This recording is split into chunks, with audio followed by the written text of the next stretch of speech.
Balik ta sa Hello Cebu, maing buntag Pinoy. Nya karong adlaw, doon na kitay espesyal nga bisita sa kani siya ka doktor nga nakuha ang iyang Doctor of Medicine degree gikan sa Far Eastern University ni Canor Reyes Medical Foundation. Nya doon na sa ni siya bachelor's degree in chemistry, din iya siya migraduar isip cum laude.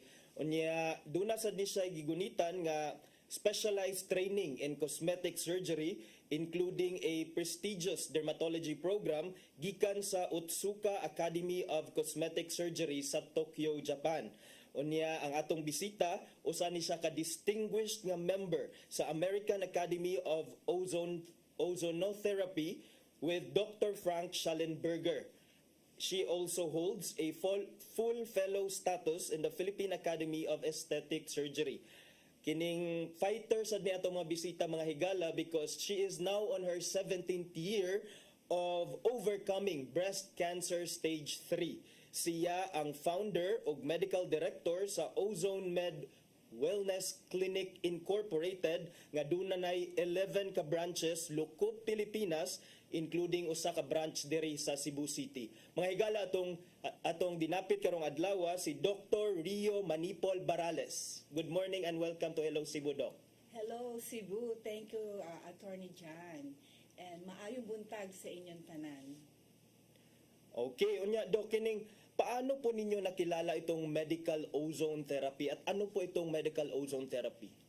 Itong isang gamutan din ito na pwede nating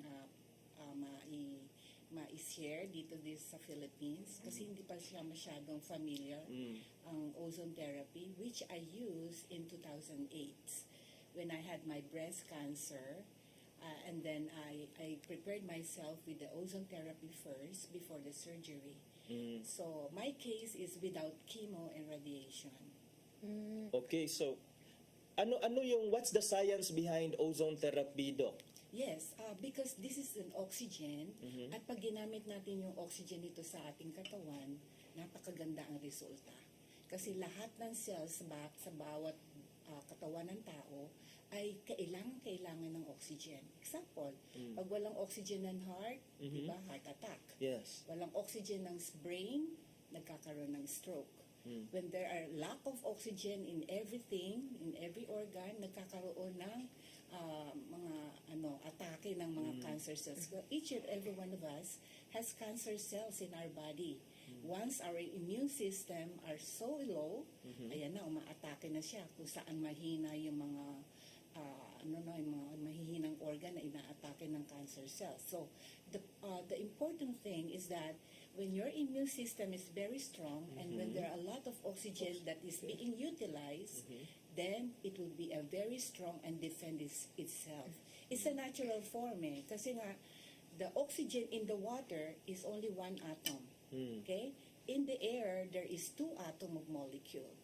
What we use is the medical ozone therapy that we use instead of inhaling it. We got the special machine, an ozone generator, that we got hooked up with the medical ozone tank. No? And from there, nagpapass through yung oxygen gas na yon to an ozone generator at merong outlet yon na paglabas doon ay mix of O2 and O3 and that we call the ozone molecule. At yun yung hinihinga nung yung hinihinga patient. natin doon sa sa may medical ozone ozone tank. But this time, the medical ozone na ginagamit natin should not be inhaled. Kasi it's very toxic. Pagka in-inhale yun, uubuhin talaga yung pasyente. What we do is that we infuse it in the vein. So, okay, so through IV. Oh yeah, through the IV perfusion. And there are a lot of methods na pwedeng ipadaan yon. Pwedeng padaan sa tenga, no? Ibubuga yung tenga. We call it ear insufflation. Pwede ilagay sa rectum, doon sa anal part. We call it the rectal insufflation. Para sa mga babae, may mga problems sa ovaries, sa uterus, no? Yung fallopian tube na yan, we call it vaginal insufflation. And then doon sa urethra, yung dinadaanan ng ihi, pwede din lagyan yon. So, madaming method of delivery ng medical ozone. Doc, sino po ang mga posibleng magka-cancer or anong common cancer po ang ino-ozone therapy sa Ozone Med? Oh, in my case, kasi ngayon, di ba, in our statistic, worldwide, number 2 ang cancer, no? And the common thing is the breast cancer po, no? Na pangalawa diyan, ang prostate cancer for the male, no? 1 out of 3 has breast cancer in women, and then 1 out of 2 breast cancer, prostatic naman, yung cancer na common sa men. So, because of my case, it was very strong yung aking testimonial na napagtagumpayan ko yung breast cancer, no? Kasi at that time in 2008, nag-iisip din ako na sabi ko, Lord, is there any other procedures that I could use, no? And be able to keep my body, and siyempre alam mo naman pagka na-diagnose ka ng cancer, Yes. talagang nakakatakot. So I really prayed hard to the Lord of opening up an opportunity for me to know there are other alternatives that I can use. Kasi as a doctor, alam namin yung conventional treatment. But I'm here to really very confident sharing to our kababayan what I have experienced of kung paano ako pinagaling doon sa Amerika, no? And if a lot of doctor are open-minded also, we can use that health system, that health approach here in the Philippines. So, when I had that, may mga preparation kasi, no? We really have to spend time and educate and give information to our patient also. Just like me, when I had that full information that I understand what the procedure is, so natanggal yung takot. Kasi talagang maraming mga effects yung mga other procedures. As a surgeon myself, of course, I wanted sana conservative lang. But Yes. there are cases na surgical approach na talagang kailangan modified radical mastectomy. And then, marami ka pang talagang i-address din doon, yung self-image mo, no? But because I'm a cosmetic surgeon, marami ding kaparaanan para to make it more aesthetically good looking. So, talagang very useful yung breast cancer in my case, no? Using the medical ozone, because I used first the ozone therapy before I had my surgery. And how long was that, Doc? The therapy before your surgery? I stayed for 3.5 months to finish my session, because I have to fill in and saturate myself with the ozone, the oxygen molecule, and that is through the IV light. No? We use it, we call it the major autohemotherapy. Okay, so this the blood of the patient, your own blood, that is being infused with the oxygen ozone molecule, Okay. and then return it back to you. So Yes. walang tapon ng dugo. Okay. Aside sa cancer, Doc, meron tayo common ngayon yung mga degenerative diseases, lifestyle diseases, hypertension, merong diabetes at iba pang mga arthritis, iban pang mga diseases, Doc. Are you suggesting na kahit simpleng hypertension or mataas na cholesterol, dapat na bang magpa-ozone therapy yung mga tao? Oh yes, there is a good outcome, ano? When you have, especially those who are in a long maintenance period with the antihypertensive drug, even the anti-cholesterol, the ozone therapy would really benefit those people who wanted na sa tagal na yon at makorek din natin yung causes ng hypertension nila. There are a lot of benefits that you can get from the medical ozone kasi it can increase your immune system. Again, it cleanses your arteries and veins, no?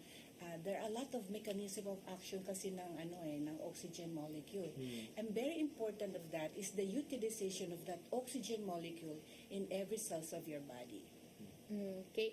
Doc, malaking factor po ba ang pagkain araw-araw na magiging cause ng cancer? Just like eating lechon, eating Dito internal sa Cebu. organ, kasi famous po yan dito sa Cebu, yung mga lechon, ginabot, seafood. Is that a factor po, Doc? Oh yes, there are a lot of, malaki talaga ang nutritional factor kaya nagko-contribute sa mga diseases natin. In our case, in our generation, hindi na natin maiwasan that we are just eating what we wanted. Here, naintindihan natin na if you wanted to really take care of your body, you have to be choosy also of what you are taking in, no? Especially, alam na nga natin, ano, pag kumain tayo ng mga animal protein talaga, it can cause a lot of clogs in our arteries, in our veins, that causes also, ayan, pagtaas nga ng cholesterol. Or when you're eating salty food, yung mga tinapa or mga tuyo, ano, because there are a lot of salt talagang, and some of us could not shed it out easily. Kaya tutulungan din ng ozone therapy kung paano ma-push out yon mga toxic materials na yon through the urine, through the feces, or even through the perspiration, no? Sweat. Kaya hindi lang yung may sakit, pati yung yung mga walang sakit at ayaw magkasakit, they can have the medical ozone therapy. Okay. Doc, kanina, Murag, you mentioned this in passing already, but for our viewers, can you explain again the difference between medical ozone therapy sa chemotherapy or radiation therapy? Okay, so these are three modalities of treatment that we use for cancer treatment. No? In my case, talagang ginamit ko ang medical ozone first, no? And then wala akong chemotherapy, although I'm in a stage 3B now when I came to the States. No? So malaki ang difference because what we use in the medical ozone is the oxygen molecule. In the chemotherapy, siyempre, chemotherapy, reagent yan. And in radiation, we use a special machine for that, Yes. that causes the burning effect or to kill the cancer cells. So, this is, I would say, this is a non-invasive for the medical ozone therapy, while the chemotherapy and talagang maraming mga side effect na nararamdaman ng pasyente. Nandun yung talaga yung paglagas ng buhok, and then yung mga pag-iitim ng mga skin nila. In medical ozone, you will not experience all of those, no? Of course, when there are patients na naka-undergo na rin ng chemotherapy, nakikita namin na talaga ang bilis din naman ng pagbalik ng buhok nila. No, pag-combine yung medical ozone, the chemotherapy, and even the radiation. So this is a complementary and combination of every. Siyempre naninigarado ka kung saan ka survive, no. That's why I call myself overcomer because I didn't experience having the chemotherapy. Although in my residency, nahatid ko kasi mga pasyente sa chemotherapy room, and I have seen a lot talaga yung mga nausea, vomiting, even yung mga appetite na yon. Sa chemotherapy, sa medical ozone, wala kang mararamdaman yon. In fact, i-correct pa. I-correct the medical ozone yung mga nararamdaman mong bad side effect from the chemotherapy that you have undergone. Nice. Okay. Kailan po ba dapat magpa-ozone therapy ang isang patient po, cancer patient? Ang cancer patient, okay, as soon as we have assessed all those laboratory workups, kasi some of them have undergone yung confirmatory test na ginagawa natin, like the biopsy, or some of them have undergone the chemotherapy or any other procedures, they can start right away. As soon as kasi yun ang goal namin the medical ozone, once it was infused in the body of the patient, andun na yung nag-i-start na ng transformation ng molecules niya into a good one. Na i-address natin yung mga imbalances do sa mga molecules na yon at saka electrolytes na yon. Kaya importante as soon as possible sana, as soon as na ma-assess namin na kompleto na naman lahat, diagnose na talaga siya, start na ng treatment. Okay. So, gusto lang, may clarification na ako, Doc. So, who gets to decide there, Doc? Can the patient decide na, Doc, mag-ozone therapy muna ako? Or does the doctor yung nag-handle sa kanya doon sa diagnosis? Paano po yun? Yes, that's my advocacy now here in the Philippines. The patient has the right to choose. Once he had heard the plan of treatment of that doctor for him, he has to hear it first. No? Kung paano yung plan of treatment ng doctor niya. Okay, so ganon din kami. So I recommend them na maganda mauna sana ang medical ozone because it's prepare your body. Once the oxygen is being utilized with your system, it would be clearing, ano? Kasi kiniklear muna namin ng lungs, ang heart, kung pwede na siyang for surgical approach at saka operable ang ang case na yon, ano? Sometimes kasi yung cancer unoperable na eh. Yeah. What will you do? Talagang minsan ayaw na rin naman ng pasyente dahil naintindihan niya na ito yung naramdaman niya from that another modality. So he really wanted to have the medical ozone and see and experience it herself or himself, no, kung anong effect niya sa kanya. And true enough, nakikita mo, madami talagang nagte-testify ng improvement in their situation once they have the medical ozone therapy. Kahit po ba yung mga walang sakit, pwedeng magpa-ozone therapy? Oh yes, in fact, mga athletic nag-ozone therapy yan eh, no? There are a lot of methods like the hyperbaric also, no? That increases their endurance and their performance in the sports, in the sports medicine. And you mentioned earlier, we mentioned in your intro kanina, Doc, na you have 11 branches in the Philippines. Where are these branches? At then dito sa Cebu, sir, Doc, where can we visit you? Oh yes, naku, thank you so much. At talagang it was really a blessing that I have challenged some of the doctors in the area that we have opened up. And it is my prayer na maging open lang talaga ang mga doctors kasi hindi nga familiar sa atin ang ozone therapy. In fact, this is originated in Germany. Attorney job. But my doctor is in the US. So I got that experience in the US base, yung ozone therapy clinic doon. So maraming branches tayo nakapagbukas because I really prayed for this, that I could share this experience with some of the doctors who are open-minded for this kind of the therapy. Yes. No? And how I wish I could really share it also first to our kababayan na itong experience na to na hindi nila na-experience. They don't have to go to the States, no? Yes. Ang laki ng gastos na kasi pagka nagka-cancer ka, no?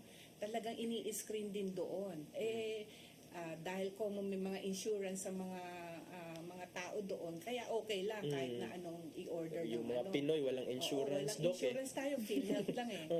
Okay, so even PhilHealth naman, nagbibigay na rin kami ng it's our prayer na makago stream na rin sana ito sa ating universal health care natin sa PhilHealth, but we still have the long way to go to prove it the effectivity. But of course we have to present a lot of cases, and I'm holding on a lot of cases studies that is really very good for cancer. And I thought it's only for breast cancer. Now we are seeing a lot of different cancer here in the Philippines.